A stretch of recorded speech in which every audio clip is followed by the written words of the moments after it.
All right, I'll call the meeting of the National Board of Assessors to order at 9 a.m. on Thursday, October 2nd, 2025. Let the record show that present from the board are Robert Early, Jay Minkara, and myself, Charles Dobbins. Minkara. Close enough. Can we start over? Sorry, take it from the top. Can I get a motion to waive the reading of the public minutes from the Board of Assessors meeting held on Thursday? Was it September 17th, was it? No. No. August 21st. August 21st, yeah, we skipped all over that. August 21st, and accept them and place them on file. So moved. Second. All in favor? Aye. Aye, ayes have it. And can I get a motion to waive the reading of the non-public minutes from the Board of Assessors meeting held on August 21st? I can read lips. 2025, and accept them and place them on file. So moved. Second. All in favor? Aye. Aye. Ayes have it. Okay, now we're going to go to our notes here. First bit here is the communication from the department.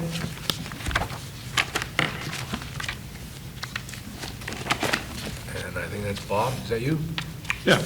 So I believe you've been supplied with a list of 24 abatements and how many we received and how many we've dealt with. We did get the final report on how many filed at the BTLA. There were 41 appeals, 19 residential, 24 commercial. We've already started getting some withdrawals on the residential that were the batch of abatements you granted in August late, and the people had, in case they weren't granted, they had filed, and some of those are already coming in as yeah, I got the abatement that was granted, and I'm withdrawing this appeal. So I think that 19 number is going to come down quite a bit. We don't have a report on how many Superior Court appeals have been received yet. Those tend to take a little longer, even though the deadline is the same, September 1st. They sometimes take a little longer to see what actions come in from the court. We're sure there'll be some there, but we don't know how many yet. All right, what's the difference in if you look at that first page, you have 97 commercial abatements received. I mean, look at the 147 residential, those two granted and denied add up together. You got 97 commercial abatements. 3 of them we've acted on, leaving 94 to go. And then you got the BTLA filings. Like, seems like there's a missing group. Yeah, so the 94 that weren't acted on were deemed denied. So they were denied by default. Denied? Yep, that's if the city doesn't take action by July 1st, then they're statutorily viewed as deemed denied, which the effect is the same as being denied, Okay. just without action. The numbers don't add up. Residential and commercial. I'm sorry. Residential and commercial, that rule applies, and Yeah. a number of residential got that letter too, but we tried to continue working on the And- residential one. Not everyone that was deemed denied will appeal to BTLA or Superior Court, so those numbers never do add up. No, okay, so essentially out of the 94 remaining, 41 of those filed with the BTLA. Yep, and there'll be a number at the, 24 commercial. Oh, Yeah. 24, you're right, I'm sorry. Yep, And the rest of them just missed the deadline there. yep, that's closed. well, missed the deadline at BTLA, or they filed at the alternate Superior Court. And we don't have the final totals on that yet. Okay. Is there any difference in the potential outcome at the BTLA or in Superior Court if you're deemed denied versus actually denied? No. They still have the burden of proof. It's not like the burden shifts to the city because we didn't take action. Right. It's always, right up until it goes to trial, it's always the burden of proof is on the taxpayers. And our hand isn't strengthened either way? No. We would prefer, as we did with the residential, we prefer to deal with them because you may, when I present you with a recommendation to deny, there's rationale behind it, and that gets copied to the taxpayer. So you may, with that explanation of the denial, you may prevent somebody from filing an appeal, that they're not going to have that in front of them if it's deemed denied. If it's deemed denied, all they're going to have a letter is that technically you're deemed denied, you can appeal at this point. So that's the one advantage of not letting them go deemed denied. But with the volume we had this year, there was no way that we were going to get through all of those in any case, so.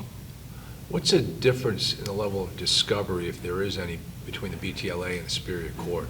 Same rules, I believe, Steve? Yes. Yeah. Okay. The BTLA has to, all of their rules have to be based on the same rules as Superior Court, and in some cases, they do quote Superior Court rules. So Interesting, okay. it's a more user-friendly and less formal, especially when you get to the hearings, than Superior Court. It's intended to be less onerous for the taxpayer. It's also less onerous for the city. When it goes to BTLA, especially on residential, the office, I can represent the city, or Steve can.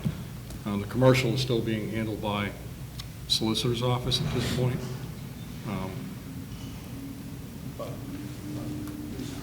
One other. You're not going to be heard. Just get the microphone. For the record, Steve Hamilton from Whitney Consulting Group. The one other minor difference is the board's rules on costs, assignment of costs at the conclusion of a matter are slightly different than the Superior Court's. And so at the board, they're mostly limited to the actual costs that the city might incur, including having an appraisal completed and the day of testimony. But those are the only real differences in the procedural rules between the two. Thank you. And then this next page, these are just the residential, here are the commercial. These are Those are the BTLA, the Board of Tax Land Appeals. okay.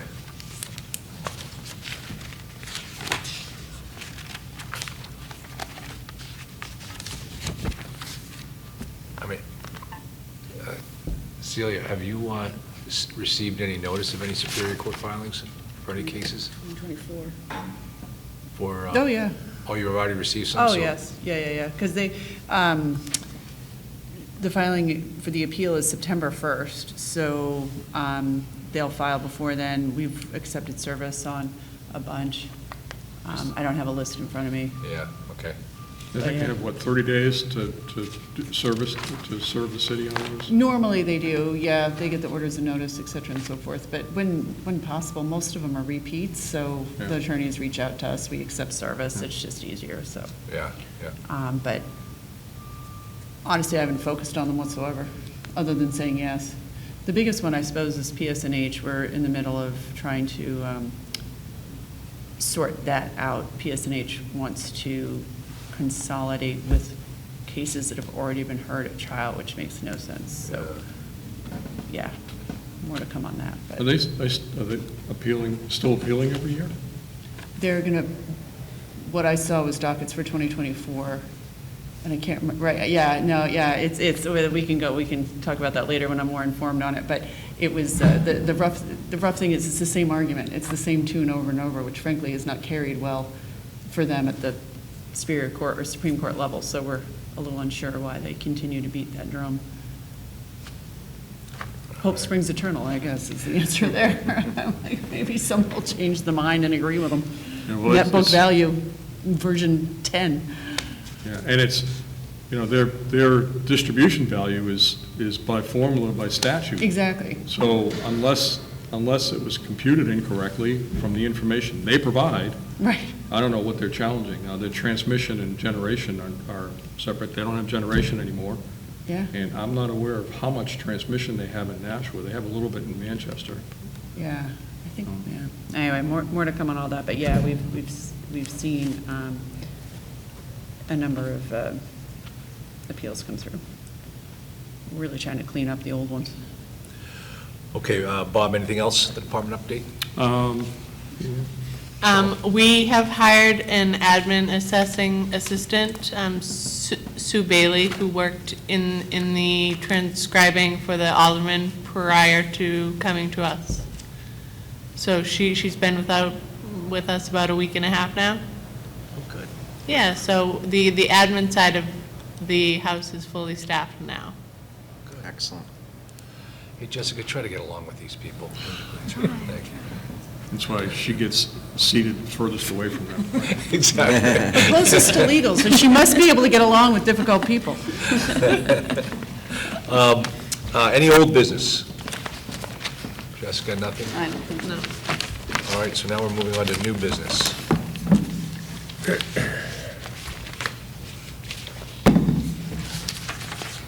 I'm looking at my book here, we're looking at this, the resolution. You want to go through that, Jessica, or?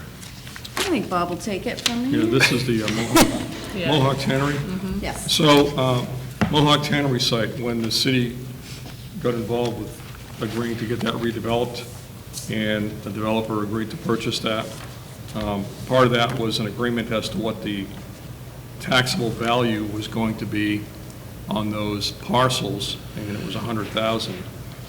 It was anticipated that that would begin to be used for the #24 tax year, assuming they were going to close by the '24 tax year, and they did not.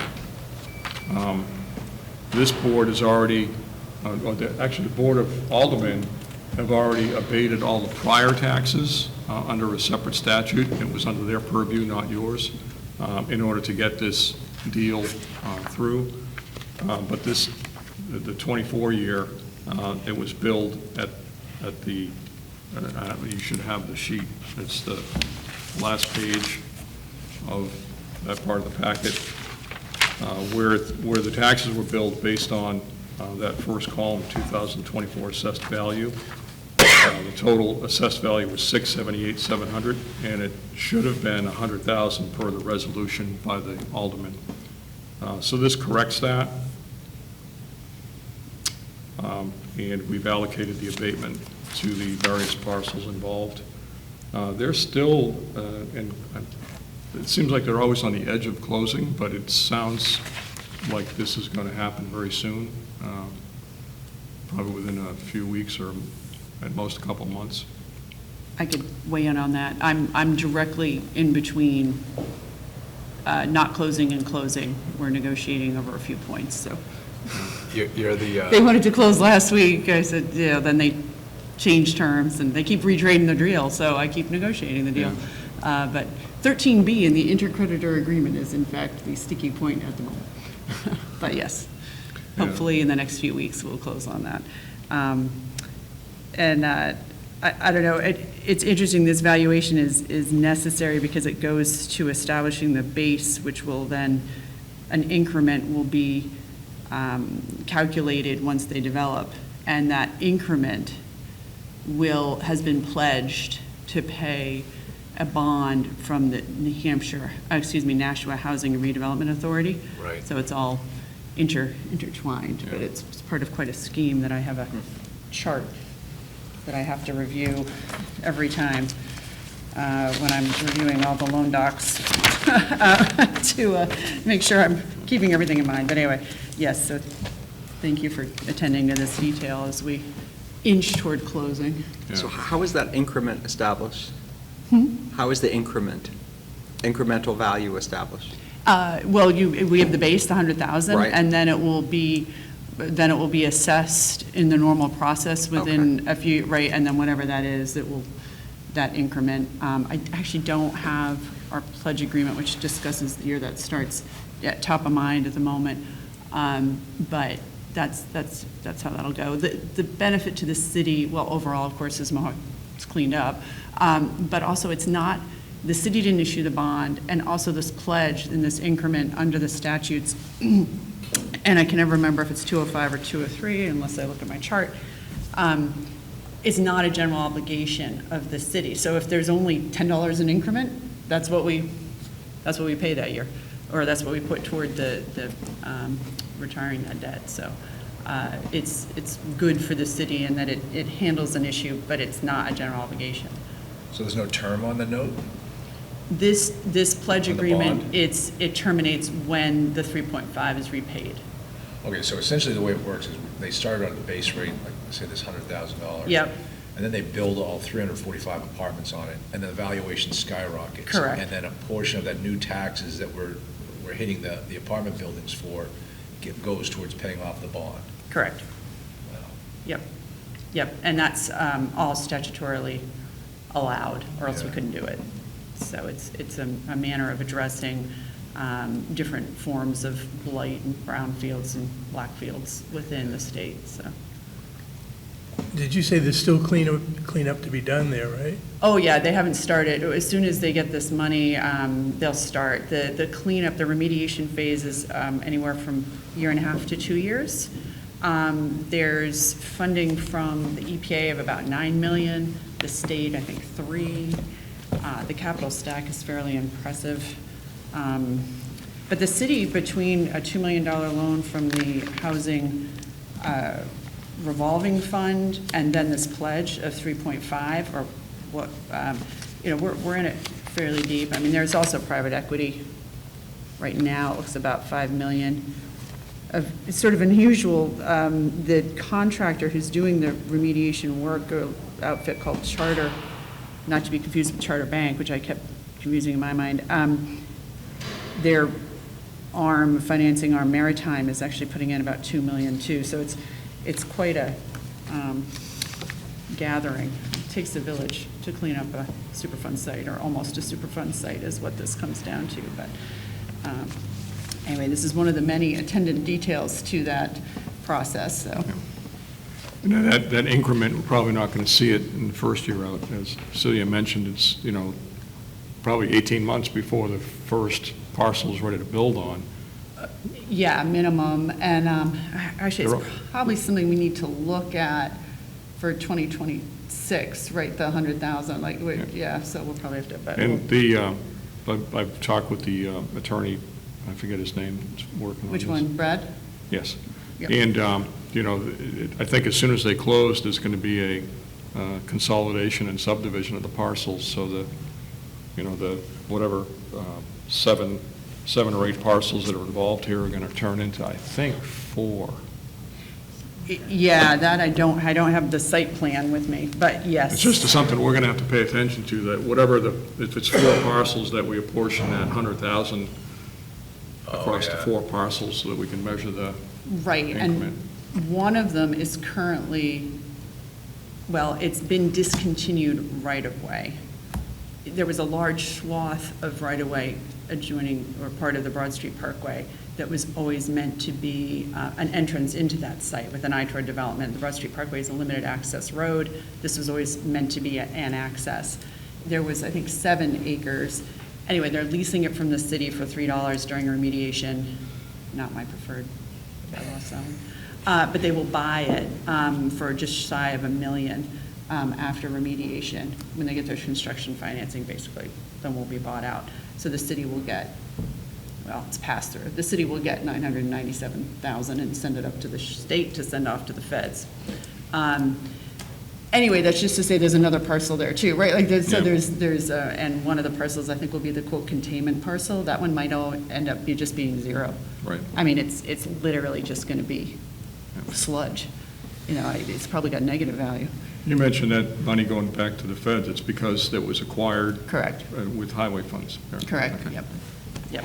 And we didn't pay them back. We have other property that was acquired for the Broad Street Parkway, but due to the change from a 4-lane concept down to a 2, that we had too much property. Anyway, we ended up buying back from the feds. So the NIMCO property actually is an example of that. We own it, quote unquote, outright. Anyway, that's Not for getting long. far afield here, but yeah. Wow. All right, So these are basically administrative abatements. coming up, all right, so, but as far, that's all, we don't have to do anything on that resolution. No, You No, just not have the to resolution. approve the administrative abatements per the list that Bob provided in his spreadsheet on the The- last page. The resolution was just provided so you see the basis for What's our going on. recommendation. Are we going to have to do it again in 2025? When No, they finally no, close? that resolution was Alderman. You're all set. Okay, It's all right, just- good. You just need to approve the abatement for 24, the All right. administrative abatement. All right, Jessica, you're up. I'm looking at your page. Are you looking for a motion? Yes. Do you have that in your cheat Motion sheet? I do not. We're looking for a motion to approve the administrative abatements per the list presented, which is on this spreadsheet, which is the last page of, after the resolution. Okay. so that these properties will be valued at $100,000 total. All right, so there's a motion on the table, to accept the, Well, one of us has to make the motion. Yeah, wait a minute. Bob, you Hold going to on make a the second. motion? What's that? Are you going to move Jessica's motion? Would anyone like to move to approve the administrative abatements for 2024 for the properties per the list provided? So moved. Second. all those in favor? Aye. Aye. All those opposed? The ayes have it.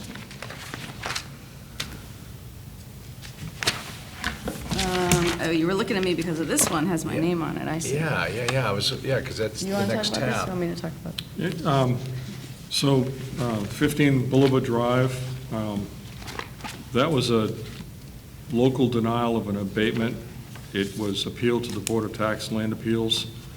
When an appeal goes to the board, they send a mediation order to the parties to get together and try to mediate before they'll schedule a hearing. We had that mediation. We explained our side.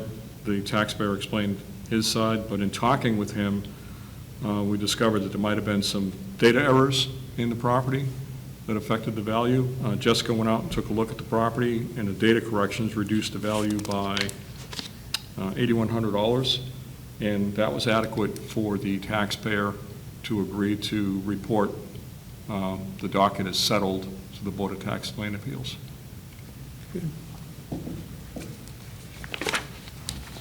So if you approve this abatement, we and the other party will check off the box that we're settled. We'll send that into the BTLA, and they won't have to schedule a hearing. All right, but I don't see any motion on here. It says it's already been granted. Oh, that's, That is the abatement It's the request. recommendation. Well, that's a recommendation. It says it's the decision of the board. All right, so do I have a motion to accept the abatement on 15 Boulevard Drive? So moved. Second. All those in favor? Aye. Ayes have it. That's been approved. All right, now we're going to move into public comments. Anybody here for public comments? That means I don't want to hear another word out of Steve. This was your opportunity to speak, Steve, and you're being rejected. All right, now we're going to move into non-public session. Can I get a motion to go into non-public session for two reasons? First, to discuss matters which, if discussed in public, would likely affect adversely the reputation of any person other than a member of this board, unless such person requests an open meeting. This exemption shall extend to include any application for assistance or tax abatement or waiver of a fee, fine, or other levy if based on inability to pay or poverty of the applicant pursuant to RSA 91-A:3 subsection 2C. Second, under 91A:3 subsection 2L, for the consideration of legal advice provided by legal counsel either in writing or orally to one or more members of the public body, even where legal counsel is not present. Do I have a motion? So moved. Second. All those in favor? Now we do roll call. I'll do a roll call. Okay. Vote by roll call. Mr. Early? Yes. Mr. Mancara? Yes. Mr. Dobbins is yes. And the board entered into non-public session at 9:23 a.m.